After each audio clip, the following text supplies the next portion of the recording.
I raised my nephew as my own son because my sister didn't want him. Now her daughter is jealous of her brother because they're turbo poor.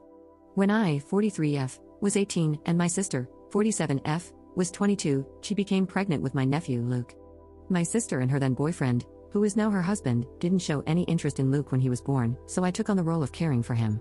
I enlisted the help of my grandmother, who was a tremendous support and an angel, and she watched over him while I was in my last year of high school in exchange for me cleaning and cooking for her on the weekends. My parents weren't much help either. They would give me about $100 a month for Luke, and if you have a kid, then you know it's not much, so my grandmother and I were the only ones taking care of him.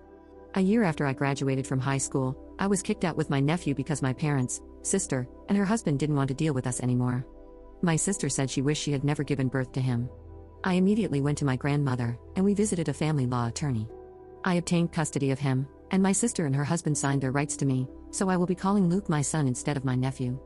From then on, I lived with my grandmother, and while I attended community college and worked part-time, she looked after my son. It was a lot of work, especially when my grandmother passed away when Luke was 6. In her will, my grandmother left 90% of her things to me. This event prompted my parents and sister to reach out to me under false pretenses to reconnect and meet my son. However, the reunion didn't last long, and I made it clear to them that they could either behave appropriately or never see us again. My dad chose to genuinely reconnect with my son and me, and now we're close. On the other hand, my mom and I don't talk much, but she treats Luke kindly. When Luke was 8, both my sister and I became pregnant. That's when my sister decided she wanted my son back, and started telling him that my husband and I wouldn't love him anymore once my, in her words, actual son arrived. For context, my husband met Luke when he was 5, and we were already together for a year before that meeting. My husband treats Luke like his own, and we got married when my son was 7. We adopted him when he was 9, with his permission. We discovered that my sister was spreading these hurtful ideas when Luke broke down crying one day, expressing fear that we would abandon him once his younger brother was born. He explained what my sister and her husband had been saying, and we reassured him that it would never happen. Luke knows he's not my biological son, but he is undoubtedly my son. After that, I cut contact with my sister and her husband again, and pursued family and individual therapy for my son. When I finally gave birth to his younger brother, I made it clear to Luke that our love for him hadn't changed. About 2 years later, when my sister reached out, I decided to go low contact with her, with the approval of my son and husband. My husband and I live comfortably, while my sister and her husband sometimes struggle financially. My kids engage in extracurricular activities, receive the presents they desire, and go on a big family trip every summer. Meanwhile, my sister and her husband can't afford much. When my niece was around 9, my sister began making comments about how I needed to pay for this or that for my niece, and I told her it wasn't my responsibility. Although I gave my niece the gifts she wanted, and took her out from time to time, it wasn't even close to how I treated my own kids. Now, my second son is turning 17, and my husband and I were discussing getting him an affordable starter car, just as we did for Luke when he turned 17. Simultaneously, my niece is also turning 17, and apparently, my sister told her she would get her a car. However, my sister can't afford to buy her one, so she asked me to do so. I refused, explaining that I hadn't promised her a car, and it's not my responsibility to provide one. My sister got upset and didn't talk to me for a while after that. When my son's 17th birthday arrived, we surprised him with a car. A couple of days later, my niece called me, screaming and crying, asking why I hate her and why I can't treat her the same as her brother. Calmly, I explained that things were different, that her brother is my son, and while she is my niece, I can't buy her the same things as my son. I clarified that, as an aunt, my role involves birthday presents, Christmas presents, and showing up when it matters, nothing more. I emphasized that her brother will always mean more to me than she ever will. Despite my calm explanation, my niece continued yelling and accused me of being unfair before hanging up. Subsequently, my sister called to berate me about doing more. I pointed out that if she hadn't promised a car or my money to my niece, none of this would have happened. It's been a couple of days, and I'm receiving calls from some family and some of my sister's friends, calling me nasty names and some other things. I do feel a sense of guilt because my kids did grow up with more, and I suppose I could have helped more. So, am I the jerk for what I said to my niece? Update 1. To get some names in order, I will be addressing my niece as Emily, and my youngest son as Justin. 2 days after Emily's call, I decided to meet up with her. We decided to meet at a park that's a few minutes away from my home. When we met, Emily seemed normal but a little bit tired. I told her I didn't mean to hurt her in any way, but she needs to understand it's not my job because I'm not her parent. She said she understood that, but she was jealous that her brother and Justin got everything they wanted.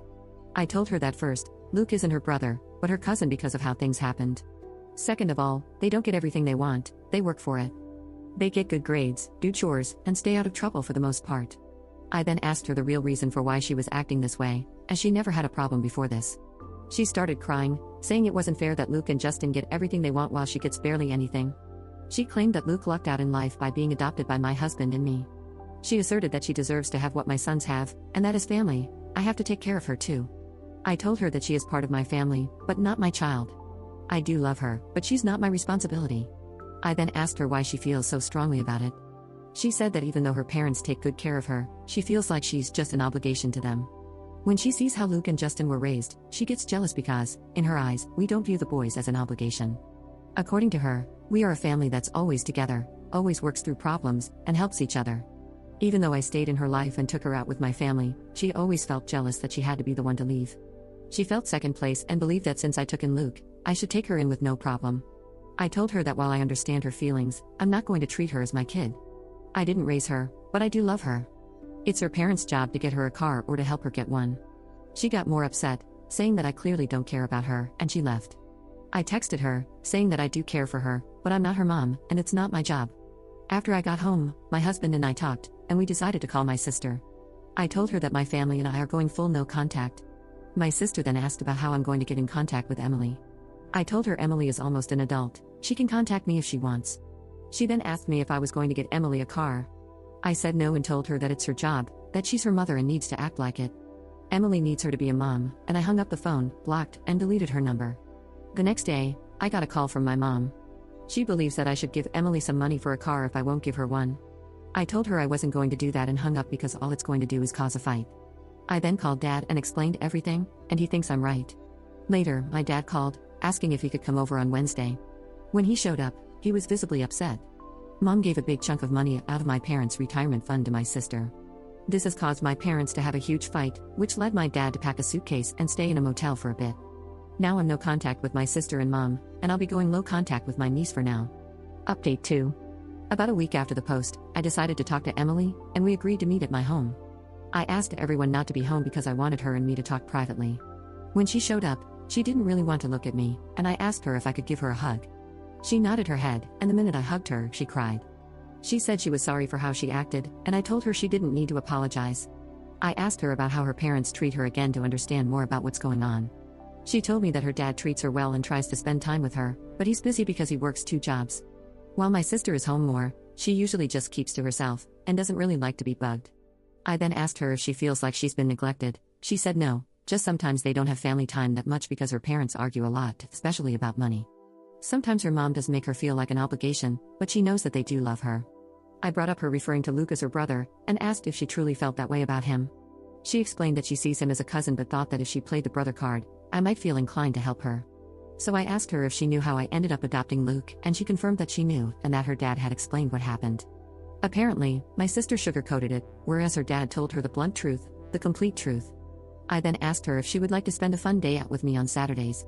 She got excited and expressed that she would really like that. So, that weekend, we visited a restaurant she had been wanting to try, had a good time, and then went to a bookstore because she loves to read, and I bought her a couple of books that she wanted. When Emily and I were supposed to have our second weekend out, I had to cancel because Justin ended up in the hospital. While at football practice, he got tackled, which knocked the wind out of him and caused a bad asthma attack. This happened on a Friday, and Justin stayed at the hospital until Sunday. Emily and I were supposed to go out on Saturday, and that morning I called her and told her I had to cancel. Before I could tell her why, she started yelling at me, saying I never cared about her, and hung up the phone. I tried calling her back, but it went straight to voicemail. Then I sent her a text saying that I didn't mean to hurt her, but Justin was in the hospital, and that we can have our day next weekend, but I never heard back from her. 2 days ago, my family and I were out for a family night when my neighbors called, saying that they called the cops because someone was vandalizing one of our cars. When we got home, the cops were there, and it was Justin's car. The car had scratches, little dents, paint, and there were 2 broken windows. My husband and I checked our security footage, and you could clearly see Emily and someone else vandalizing the car. My husband gave the video copy to the police, and Emily and her friend got arrested the next morning. My sister and mom came to my house, screaming that I was ruining my niece's life, and if I loved her, I would drop the charges. My husband is adamant that we don't drop the charges, and Justin and Luke agree with my husband, so that's where we stand now.